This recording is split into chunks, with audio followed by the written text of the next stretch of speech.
Ellen of Windhor continua sendo um quadrinho lindo, tanto pela sua história quanto pela sua arte com a dupla brasileira Bilks Evely e Matt Lopes.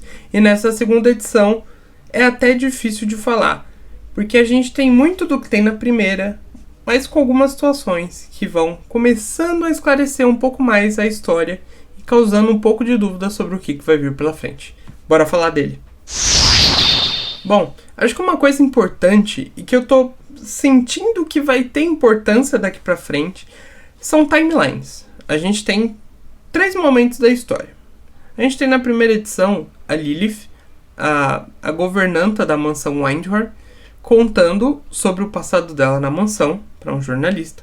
A gente tem o passado, que é o momento que a Lilith e a Ellen estão chegando na mansão Windhor e começam a se estabelecer lá. E a gente tem o presente, que é quando o jornalista ele publicou um livro sobre o Wotan, esse personagem aí dessa mitologia criado pelo pai da Ellen, e ele entrevistou a Lilith no passado e agora ele tá pensando sobre as coisas malucas que ela falou pra ele. Então a gente tem esses 3 tempos aqui. E como eu não sou inocente, se o Tom King ele tem esse roteiro baseado nesses 3 tempos, eu tenho certeza que alguma coisa vai acontecer de importante que vai impactar no presente.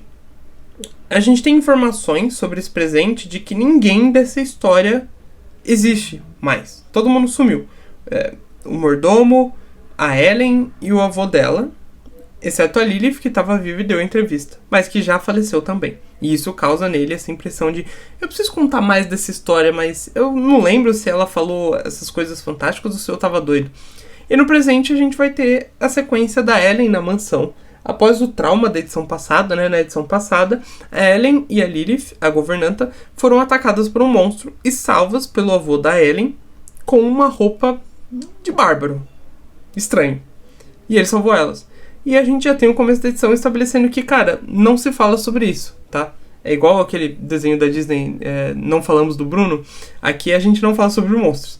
E é difícil um pouco analisar esse quadrinho porque ele é um quadrinho que vai contando os dias na mansão e como os dias foram se passando depois desse acontecimento, desse monstro, e o avô da Ellen agora na mansão, e mesmo assim eles não mantinham muito contato, a Ellen tinha que ficar ali cuidando dos estudos dela, o avô dela não se intrometia, e a gente vai tendo essa evolução, a gente vai entendendo um pouco mais sobre como a Ellen se sente nessa situação, e a gente vai vendo como a Ellen é uma pessoa quebrada.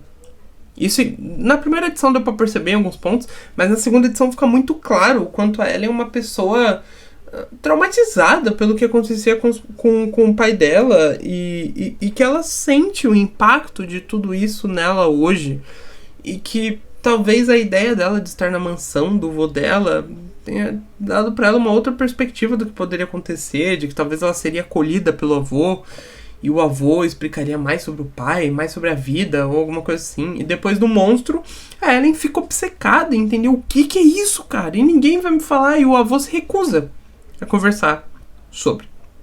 E a gente vai ter essa sequência com belíssima arte da Bilks Evely. Cara, a arte desse quadrinho é absurdo pensar no tempo que a Bilks demora pra fazer essas páginas, sério, de tão bonitas que elas são.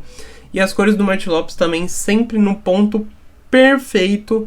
É o que dá vida à maravilhosa obra de arte que a Bilks consegue fazer. E eu acho que a arte é muito essencial nesse quadrinho, no sentido de a estética que a gente tem aqui é essa estética mais antiga e tudo mais fantasiosa, uma estética de mundo de fantasia. E a arte, ela te ambienta nisso de um jeito muito bacana. E os personagens... A Bilks é fora do normal. Eu acho que hoje não existe nos quadrinhos alguém produzindo artes tão belas quanto a Bilks Evely. De verdade. Gosto do Daniel Sampere, que trabalha ali com Tom King no Supergirl, no Mulher Maravilha, perdão. Gosto do Mitch Gerads, que tá produzindo algum quadrinho, aparentemente. Eu não sei, ninguém sabe qual ainda. Eu gosto de muitos artistas, mas eu acho que a Bilks Evely, ela realmente se destaca, ela tá fazendo algo diferencial. E, cara, essa é a base da segunda edição. É por isso que eu falei que é difícil falar sobre ela, porque a gente tem muito de contextos, assim, da história. A gente tem, no passado ali, a Ellen, revoltada com toda a situação e que ninguém explica nada, que o avô não explica nada. E a governanta, ela começa a tomar, a Lily começa a tomar o lado da Ellen, porque ela também sente que a Ellen, ela tá nesse conflito, que ela precisa do vô dela, e a governanta vai falar com o vô dela, e o vô dela briga com ela e tudo mais. E aí ela fica nessa situação de, cara, o que eu faço? Essa menina, eu não consigo educar ela, e ela conseguiu ter avanços nas aulas de etiqueta com a Ellen e tudo mais, mas o vô se recusa a participar da vida dela. E aí tem momentos fantasiosos que ela fica, tá, eu vi o que eu vi, deve ser um sonho, deve ser uma criatura estranha aqui da região e tudo mais. Tem toda essa coisa dela tentar entender também o contexto que ela tá. Ela tenta confortar a Ellen, sendo que nem ela confia no que ela tá vendo, no que tá acontecendo. E aí no final do quadrinho a gente vai ter a Ellen finalmente partindo para uma expedição com o seu avô. E a gente tem até no final a Lilith descrevendo a sensação. Ela fala, algo como, da primeira vez não doeu tanto ver ela partindo, mas é porque eu não sabia os medos, os perigos que ela iria enfrentar nessa jornada e nas jornadas que vieram pela frente. Então a gente sabe que a Ellen fez outras jornadas. E agora, sem dúvida, nós entramos no lado fantasioso da obra, e eu tenho certeza que a terceira edição vai ser um chute na porta, e a gente vai começar junto com a Ellen, que vai fazer essa jornada. A gente vai ter a nossa jornada para entender o que é esse mundo afinal e o que é essa família. E isso vai começar a deixar as coisas muito mais interessantes. Não que não esteja interessante agora, mas eu tenho certeza que nas próximas edições é aquele momento que os fãs de Supergirl que gostaram dos monstros, das coisas fantasiosas, das lutas, a gente vai aproveitar pra caramba. E vai ser um quadrinho sensacional. E eu estou amando. Está sendo um dos meus favoritos do ano aí, junto com Ultimate Homem-Aranha. E eu quero ler mais. Sempre. E já tô pensando que, cara, eu acho que foi previsto que eram pra sair com 6 edições.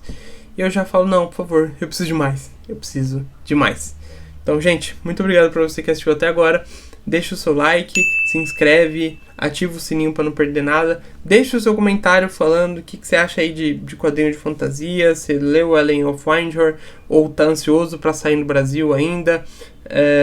Gosta do trabalho da Bilks Ebele, do Matt Lopes, do Tom King. Deixa aí nos comentários e a gente se vê no próximo vídeo.